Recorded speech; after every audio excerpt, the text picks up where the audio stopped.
And when people get in debt like that, do you need you can sort of get yourself out of it on with your own, say, investigative efforts, as opposed to what you're saying, how a lot of people fall into that category, with the debt thing and being reported and having debt riding on your credit. Yeah.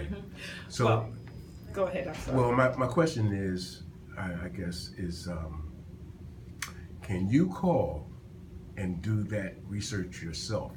Say,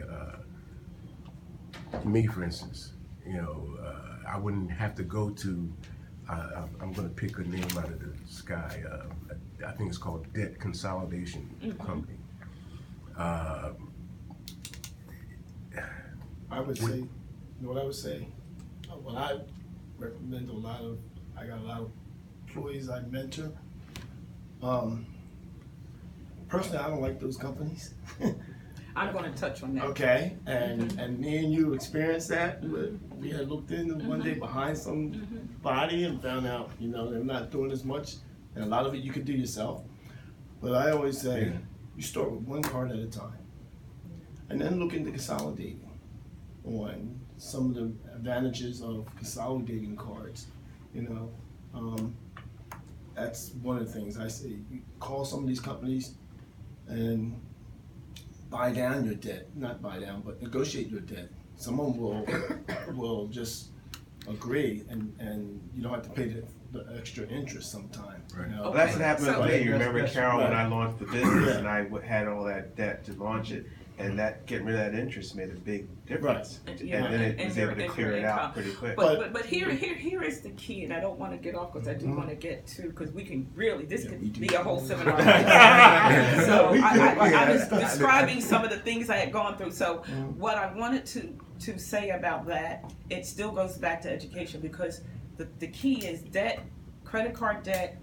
Some debt is good and some debt is bad. The good debt is if you need, most people don't have the money to pay for their homes. They have to pay for it over time. Credit card debt is totally unnecessary. It's totally unnecessary. Should not have a credit card, period. Now, I say that and say there could be one credit card that's used when you're traveling. If you don't have the money to pay for something, and this is where education comes in at, if you are living off of a credit card, meaning that if you are using a credit card to cover things that you can't pay for because the money isn't in the bank, there is something psychologically wrong with that.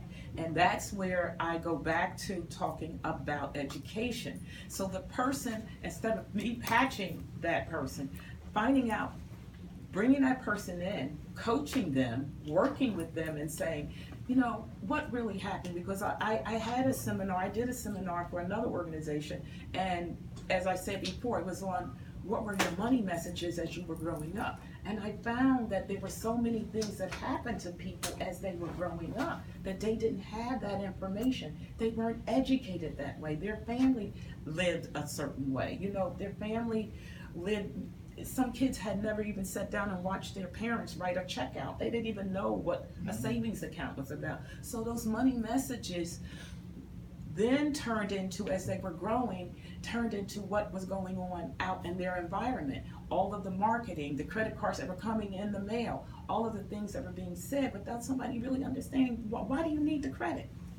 Unless it's for a major repair in your home because you don't want to take the money from your savings, which is why hand me this card, which is why everybody keeps asking me, why are you starting this $50,000 challenge?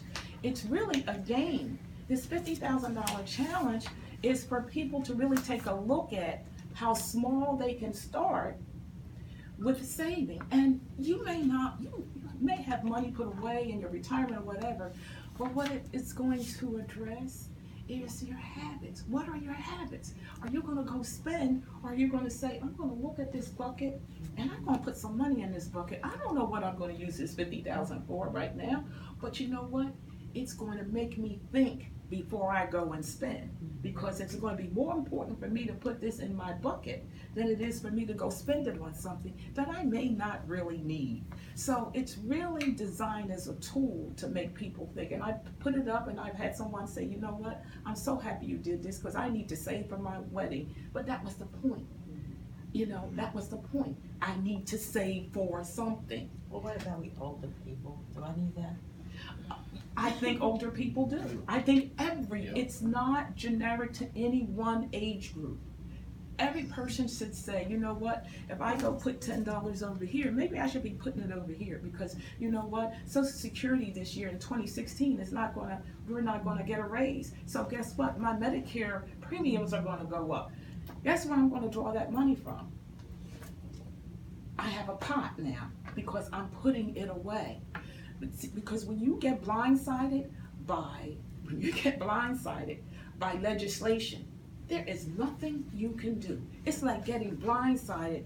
You had your car working fine, and the next day the darn engine falls out. Where is that money coming from? A credit card or a savings account? Credit card with interest, and then people have money and they don't want to spend it. What I always said with the small business people that had small business credit cards, what I used to do is look at their balance sheets. If you have the money in the bank to pay for the debt, then okay, you're equal, because you know they have to equal. Assets plus liabilities equal. Okay? So minus liabilities. But you have to be able to come up with a positive on your assets and your liabilities, because if you don't, then you're in trouble. Because if you have more liabilities than you do assets, you are in real trouble.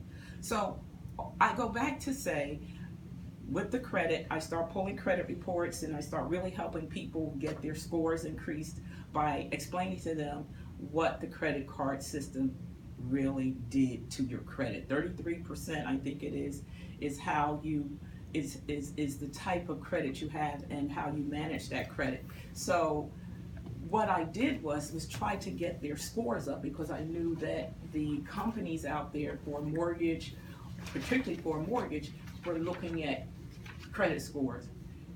But again, the whole thing behind this mortgage and this credit project that I was going through, in the back of my mind, I kept saying it's education. It is education, because people aren't really living the life that they can really live. And then on the inside, with me being the broker dealing with the banks, knowing how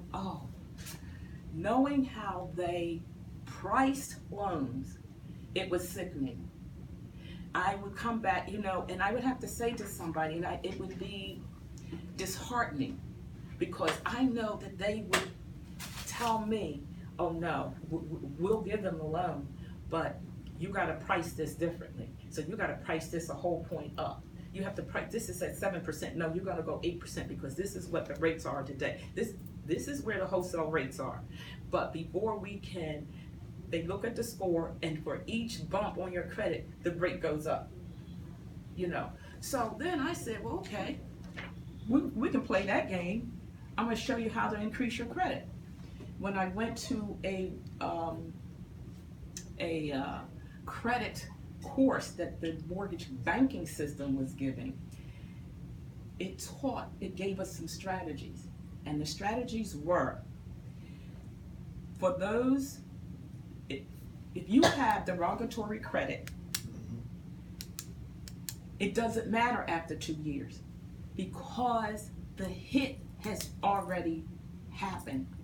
Your score tanked. After 2 years, when I say it doesn't matter, it does matter that you need to pay off collections, but you gotta be careful, because if you pay them off and you're going for settlement, it'll restart the negative reporting again. So the bottom line is, I said that to say, you could rebuild your credit by getting 3 credit cards, believe it or not. Secure credit cards. And this was a trick to get the score up so that they wouldn't raise the interest rate. This was my strategy.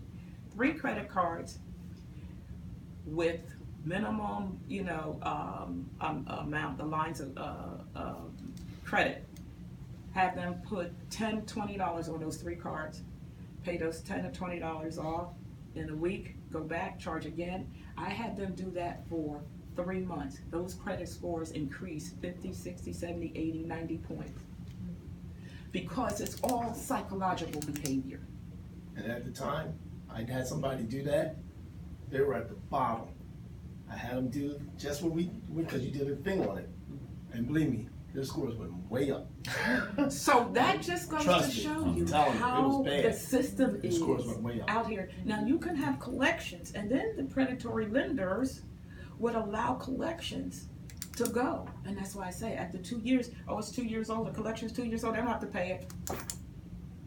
So it's a game. So I'm like, so if their collections, yes they do, it was a debt. So now, how do you get the debt reduced on a collection?